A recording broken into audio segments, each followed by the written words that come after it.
আসসালামু আলাইকুম রহমতুল্লাহ। প্রিয় প্রান্তিক খামারে ভাই এবং বোনেরা, আশা করি সবাই ভালো আছেন। তো স্ক্রিনে যে বাছুরটি দেখছেন, বাছুরটির বয়স 1 থেকে 1.5 মাস, নবজাতক একটি বাছুর। তো বাছুরটির কমন একটি সমস্যা আমরা এরকম কেস অহরহরই পেয়ে থাকি বা এর চিকিৎসা করে থাকি।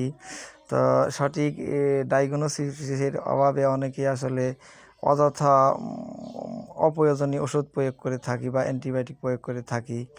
তো আসলে সঠিক রোগ নির্বাচন না করতে পারলে অযথা পরীক্ষামূলক আন্দাজে বোমা মারার মতো পরীক্ষামূলক চিকিৎসা আসলে ছোট বাছুরের করার কোনো প্রয়োজন নেই। কারণ ছোট বাছুরের রোগ প্রতিরোধের ক্ষমতা কম এবং তারা ছোট।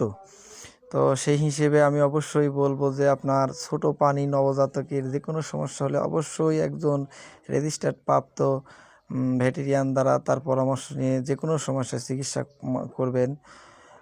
তো আসলে আমি এই ভিডিওতে যেটা আলোচনা করব, আসলে এই বাছুরটি দীর্ঘদিন যাবৎ অর্থাৎ জন্মানোর কিছুদিন পরের থেকে এরকম স্ক্রিনে যেরকম দেখলেন যে তীব্র আকারের পিচকারি দিয়ে পিক দিয়ে আপনার পাতলা পায়খানা, দুর্গন্ধযুক্ত পাতলা পায়খানা করে আসছে। 2 থেকে 4 দিন 5 দিন ভালো থাকে, আবার হঠাৎ করে এরকম দেখা যায়। তো এটা মূলত আমরা যেটা বলে থাকি আসলে কৃমি দ্বারা সংক্রমণ হয়, যে রোগটা হয় এই রোগটার নাম হচ্ছে ফ্যাসিলিওসিস, যেটা গোল কৃমি বা কলিজা কৃমি দ্বারা আক্রান্ত হওয়ার পর আসলে এই ফ্যাসিলিওসিস রোগটা হয়ে থাকে। তো আমরা অনেকেই খেয়াল করে দেখি যে গাভীর পেট থেকে যে কোনো বাছুর জন্মানোর কিছুদিন পরেই দেখা যায় যে আসলে বাছুরগুলো 2 থেকে 4 দিন পরেই মাটি খাওয়া শুরু করে, অখাদ্য কুখাদ্য এগুলি চাটে। তো আরও আসলে এটাকে অনেকে আমরা প্রাধান্য দেই না বা তেমন গুরুত্ব দেই না। অনেকেই বলে থাকে যে বাছুর নাকি এমনিতেই মাটি খায়। আসলে এমন মন্তব্য কোনো সম্মত না বা চিকিৎসা বিজ্ঞানে এমন কোনো তথ্য নাই। তো আসলে মূলত বাছুরের পেটে জন্মানোর পরের থেকেই সে কৃমির লার্ভা বা কৃমির ডিম অন্তে নিয়ে সে পৃথিবীতে ভূমিষ্ঠ হওয়ার পর যখন ওই লার্ভাগুলো বা কৃমিগুলো যখন বড় আকার ধারণ করে তখন সে মাটি খাওয়া শুরু করে। এটাকে আমরা পিকি রোগ বলে থাকি। তো এই গোল কৃমি বা ফিতা কৃমি দ্বারা আক্রান্ত হইলে আসলে বাছুরগুলো এমন সমস্যা হয়, কিছুদিন ভালো থাকবে, কিছুদিন আবার তীব্র আকারে পিচকারি দিয়ে দুর্গন্ধযুক্ত পায়খানা করতে থাকে। তো বাছুর অনেক কারণেই পাতলা পায়খানা করতে পারে। পাতলা পায়খানা অনেকগুলো কারণ আছে, যেমন আপনার কাপিস কাউর অর্থাৎ অতিরিক্ত দুধ খাওয়ার কারণে দুধ পায়খানা যেটা হয়ে থাকে, এবং তীব্র আকারে রোদ গরম খরার কারণে পেটে গরম লাগলেও পাতলা পায়খানা হতে পারে, এবং পেটে যে কোনো কারণে খাবারের সাথে ইনফেকশন প্রবেশ করলে যেটাকে ফুড পয়জনিং বলে থাকি, এর কারণেও পাতলা পায়খানা হতে পারে। অনেক কারণ আছে।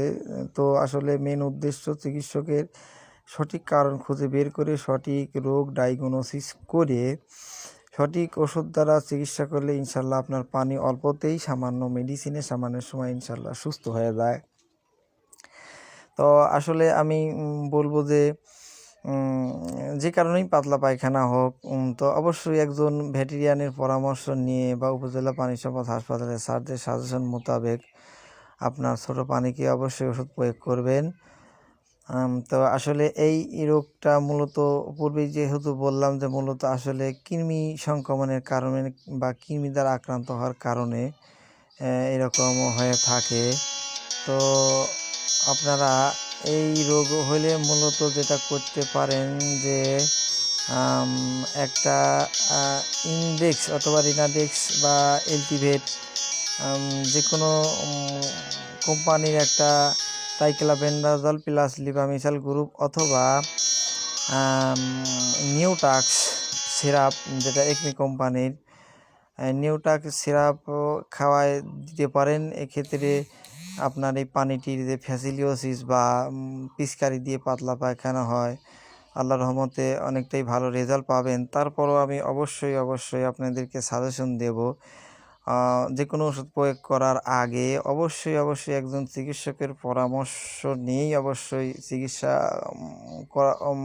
করবেন বা ওষুধ প্রয়োগ করবেন।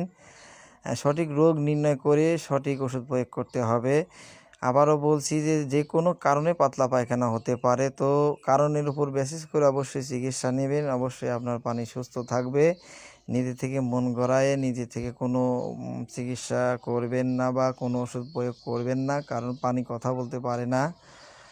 তো সবাই ভালো থাকবেন। আল্লাহ হাফেজ।